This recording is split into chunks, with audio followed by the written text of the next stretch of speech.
One couple I know designed their wedding bands to express the value of God's efforts in their relationship. In addition to the traditional diamond, they included sapphire and ruby and topaz pieces tucked into the inner circle of the gold band.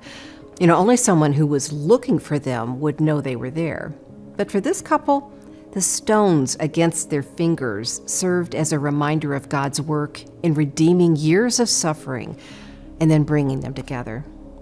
As Job looked back at his indescribable trials in Job chapters 27 to 31, he posed what was for him a rhetorical question.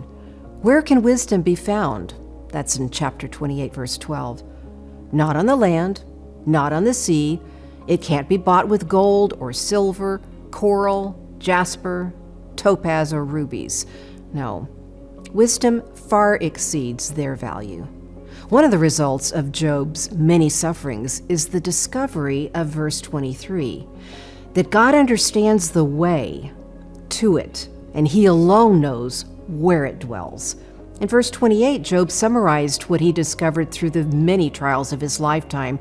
The fear of the Lord, that is wisdom, and to shun evil is understanding.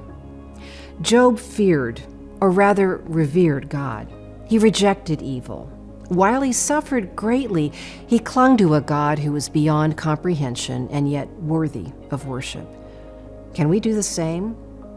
When we experience trials, can we remember God's good character and continue in trust?